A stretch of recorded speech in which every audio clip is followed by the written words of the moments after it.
Barney Frank on the show this week. The most influential, longest-serving gay congressman in the United States. Yeah, he's doing the six-pack today. I was terrified he was going to cancel on us for, having to go on CNN to talk to Rick Sanchez or something. Yeah, he's going to be all over the TV and internet today. But most importantly, he's with the six-pack, and we're going to bring it today.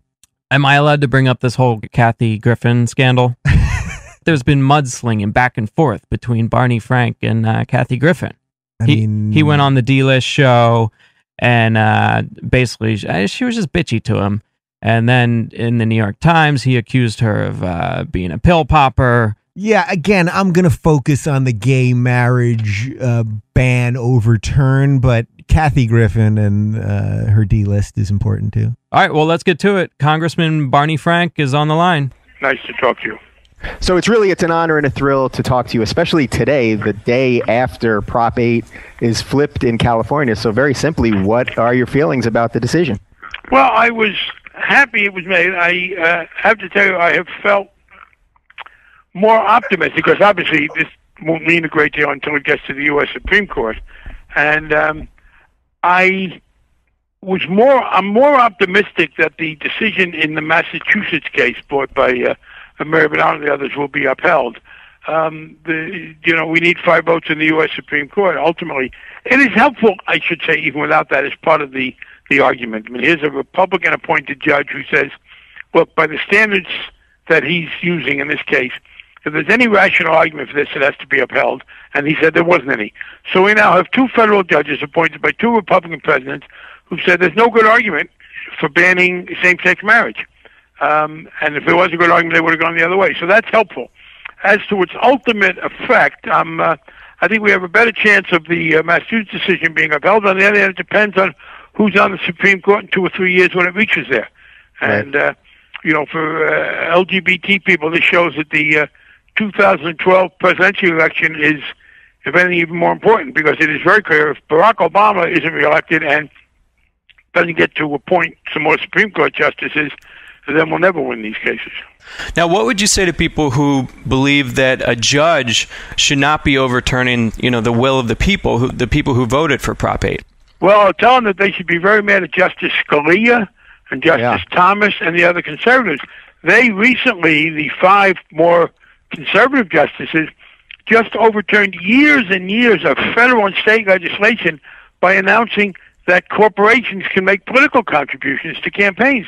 Now, that had always been held to be, the Congress and the state legislatures had banned that, having them do campaign ads. Now, the 5 members of the Supreme Court, the conservative majority, threw out that law. They just overturned more than 100 years of laws restricting guns. They just decided, contrary to the decisions that had been made by state legislatures, that you could have no gun control. They just decided you could have no gun control laws. They threw out those laws. Right now, what's one of the major conservative causes? Going to court and suing to overturn the law passed by the Congress and signed by the President, the elected officials, on health care. So there is no greater hypocrisy around than this right-wing argument that they're not for overturning laws. They have, in fact, overturned far more laws than the liberals have in the courts. So David Axelrod was on MSNBC this morning saying that the president is still not for gay marriage, he's for civil unions. Do you think there's an element of separate but equal there? No, it's not separate but equal at all. They're not analogous situations. What it is the president's fear, I believe, that politically it's still not quite safe to be for same-sex marriage. I don't believe that he has any real opposition to it. I think it has been the view for some time that you couldn't get elected president, you couldn't carry states like Missouri and Indiana and some other very conservative states if you were for same-sex marriage. So what you get is a very weakly argued opposition to same-sex marriage by the people who are in that position. Democrats who want to get elected president but are afraid that if they come out for marriage, they won't win. Right. Well, obviously, gay visibility has come a long way since you started your career in Congress in the early 80s. But you weren't out for a good period there. Yeah, actually 81. I got elected in 80 and started in 81. And I volunteered that I was gay in 1987. What were the factors involved for ultimately deciding to come out? Mostly it was personal. I was, there is this view that some people have that, oh, well, I won't have a private life. People, fortunately, don't engage nearly as much in this craziness today as they did, years ago. I mean, when I graduated high school, it was 1957, the notion of being out was just well beyond what anybody contemplated. And there were a few very brave souls, but it really meant no career and endangering family relationships. So I decided what a number of people used to say in the 60s, 70s, 80s, on into the 90s. Well, I'll have a very good career, and I won't have much of a private life. Well, that doesn't work. In fact, if you are not having the outlet for the physical and emotional needs that every human being has, then I think you are going to ruin your public life. And I was not happy. I was behaving irresponsibly sexually because I was not able to develop these healthy relationships because of my inability to be honest and open about it. And that was the major reason. Obviously, I thought it would have some positive impact in dispelling prejudice, but I have to be candid and say that my major motivation there was I just couldn't live that way. I also thought that it would have more negative political effect than it did. I didn't think I would get defeated for re-election, but I thought it might marginalize me within the Congress. This is 23 years ago, and to my very pleasant surprise, it hasn't had that negative effect at all. Yeah, it's actually been great for you. But actually, speaking of some of the fear of coming out, there's no endless amount of Republicans that suddenly get outed, and then there's all kinds of controversies.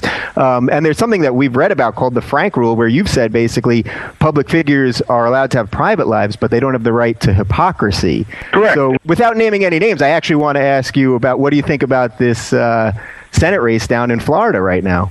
Well, I won't comment on individuals. I will say that people who engage in activity themselves and then purport to be for outlawing it or not treating it fairly are hypocrites, and the issue is hypocrisy. An example I would give is this. I mean, Sarah Brady, the wife of James Brady, the presidential spokesman who was terribly wounded, she's been a great and fierce advocate of gun control. If it turned out that she owned an Uzi, that would have been a legitimate subject for people to talk about. Right. If the leader of the anti-abortion movement has an abortion, then that's legitimate to know about. So the question is, why is being gay the only blatant hypocrisy that politicians are allowed to engage in? And I will say this about the Republicans, it's very interesting. There have been a few gay Republicans who have acknowledged being gay. They have all had their careers ended because of that. Not immediately in every case, but because of that. If you are gay or lesbian and acknowledge it and you are a Democrat, your career, if you're in elected office, your career will not suffer in most parts of the country. And in fact, the rest of the party can be very supportive. But if you're a Republican, here's the way it is with the Republicans.